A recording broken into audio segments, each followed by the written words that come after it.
Graça e paz, amados e protegidos por Deus, filhos queridos do Pai Celestial. Como é maravilhoso lermos os textos de Apocalipse e estarmos aqui sendo assegurados por Deus quanto à diferença que Ele faz entre os seus filhos, entre os remidos do Cordeiro e os ímpios. Deus cuida, Deus conhece aqueles que são seus, porque Ele os selou, Ele os marcou, são filhos de Deus. Isso é maravilhoso, nosso coração se regozija na presença do Senhor. Estamos aqui nessa sequência e hoje faremos a leitura do capítulo 10 de Apocalipse. E no capítulo 10 existe um intervalo entre a sexta e a sétima trombetas, como aconteceu também um intervalo entre o sexto e os sétimos selos, período em que Deus mostrou para João o cuidado que Deus tem para com os seus remidos. E agora, neste intervalo entre a sexta e a sétima trombetas, Deus também mostra, Deus revela cenas dos céus para João. Apocalipse capítulo 10. Façamos a leitura. Vi outro anjo forte descendo do céu, envolto em nuvem, com o arco-íris em cima da sua cabeça. O rosto era como o sol e as pernas como colunas de fogo.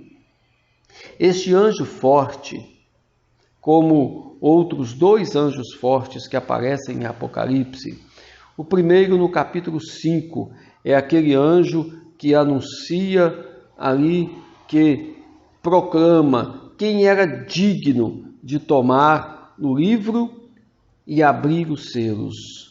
E o terceiro é aquele que anuncia a queda da grande Babilônia.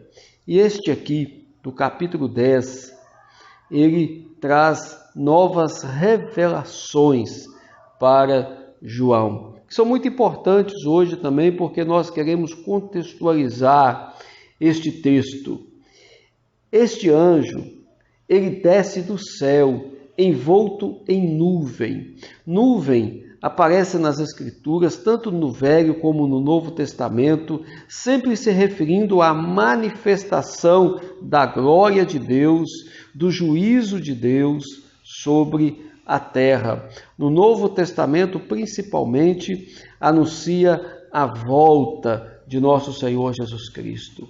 O arco-íris sobre a sua cabeça, como há um arco-íris sobre o trono de Deus, como houve um arco-íris após o dilúvio, que fala sobre a aliança de Deus para conosco. O seu rosto era como o sol, fala da glória, do brilho de Deus que estava sobre este anjo, e as suas pernas como colunas de fogo.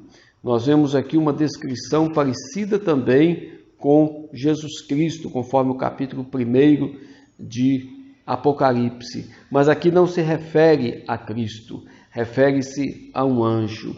E ele tinha na mão um livrinho aberto, pôs o pé direito sobre o mar e o esquerdo sobre a terra.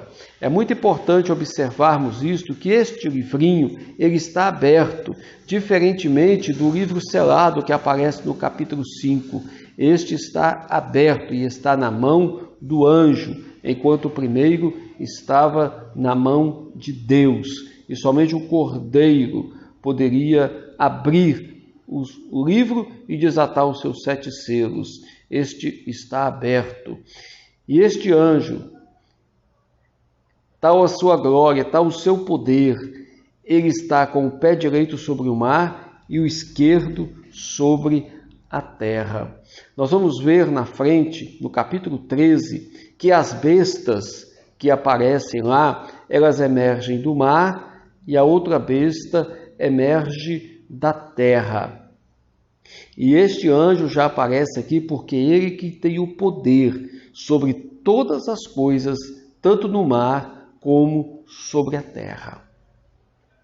E ele brada com grande voz como ruge um leão. E quando bradou, desferiram 7 trovões as suas próprias vozes. Então foi com uma voz poderosa. E 7 trovões, com as suas próprias vozes, falaram. E quando João ia escrever, uma voz do céu disse assim: guarda em segredo as coisas que os 7 trovões falaram, e não as escrevas. Porque João estava ali escrevendo em obediência àquilo que havia sido dito a ele antes, que ele escrevesse, que ele registrasse toda a revelação. Mas agora, as vozes dos 7 trovões deveriam ser guardadas em segredo. Então, aquele anjo que João viu em pé sobre o mar e sobre a terra, levanta a mão direita para o céu e faz um juramento por aquele que vive pelos séculos dos séculos, o mesmo que criou o céu, a terra, o mar e tudo quanto neles existe. Já não haverá demora. Então nós vemos aqui que as coisas estão em prontidão para acontecerem. Deus está no seu trono, regendo todos os acontecimentos, e o Cordeiro, ao quebrar cada um daqueles selos, nós vemos toda a manifestação do poder de Deus. E aqui diz: já não haverá demora. Mas nos dias da voz do 7º anjo, quando ele estiver para tocar a trombeta, cumprir-se-á então o mistério de Deus, segundo ele anunciou aos seus servos, os profetas. Então este anjo ele já olha para aquele 7º anjo, que tocará a 7ª trombeta, que se cumprirá o mistério de Deus, segundo foi anunciado aos seus servos, os profetas. Tanto os profetas do Velho Testamento, como também os profetas do Novo Testamento. Aquilo que Jesus falou, aquilo que Paulo, Pedro, Tiago, o próprio João, tudo aquilo que foi anunciado, tudo se cumprirá. Se cumprirá então o mistério de Deus, segundo ele anunciou aos seus servos, os profetas. E a voz que ouvi vinda do céu estava de novo falando comigo, dizendo: vai, toma o livro que se acha aberto na mão do anjo, em pé, sobre o mar e sobre a terra. Aqui é uma ênfase muito especial sobre este anjo com os seus pés sobre o mar e sobre a terra. Nós vemos o controle de Deus, há um domínio de Deus sobre todas as coisas.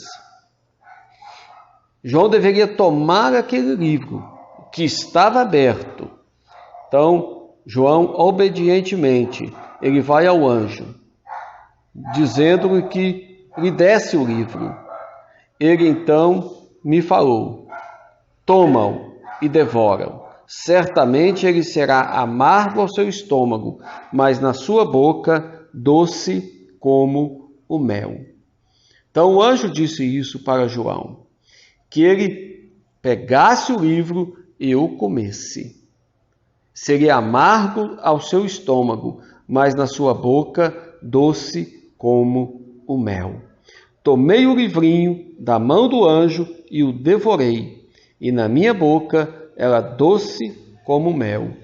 Quando, porém, o comi, o meu estômago ficou amargo. Nós precisamos entender como que é a mensagem do Evangelho.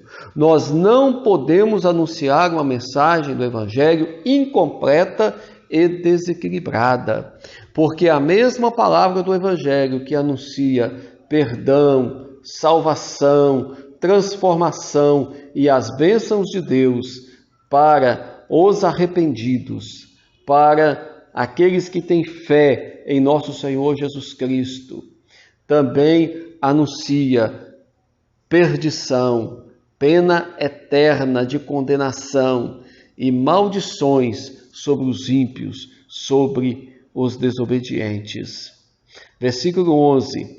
Então me disseram: é necessário que ainda profetizes a respeito de muitos povos nações, línguas e reis. Nós vemos aqui, na leitura do Apocalipse, o anúncio de pragas terríveis, de mortes sobre o mundo dos ímpios. Ao mesmo tempo que nós vemos salvação, libertação, cuidado, amor para a vida dos filhos de Deus. Então, quando João toma este livro, ele sente realmente um impacto em sua vida, aquilo que era doce como mel na sua boca, no seu estômago, era amargo. Então, esta é a mensagem do Evangelho a ser anunciada. Como diz aqui, é necessário que ainda profetizes a respeito de muitos povos, nações, línguas e reis. Esta é a palavra profética que nós encontramos nas Escrituras, que nós não podemos abrir mão. Nós não podemos anunciar uma mensagem parcial, apenas de amor, quando existe também a ira de Deus sobre os pecadores. Que Deus possa estar abençoando a sua vida. Cada dia, tome as Escrituras, que você possa ouvir, que você possa ler, que você possa estudar, que você possa meditar e que você possa memorizar as Escrituras. Nós precisamos ter a Escritura em nossa mente e em nosso coração e em nosso dia a dia como nossa regra de fé e prática. Guarde a palavra de Deus no seu coração. Pode ser que em seus lábios ela seja doce como mel e dentro de você ela se torne amarga, mas é preciso que nós tenhamos a palavra de Deus, estes livros tão maravilhosos que nós encontramos nas Escrituras, que hoje nós temos aqui, que cabe em nossa mão, a Bíblia. Nós possamos tê-la realmente guardada em nosso coração. Que Deus abençoe a sua vida, esteja em paz, esteja com o Senhor. Deus encha o seu coração, cada dia mais, desta força e desta confiança, porque Ele é o nosso Deus e Ele não desampara os seus servos fiéis. Deus os abençoe, fiquem com Deus, fiquem na paz. Amém. Graças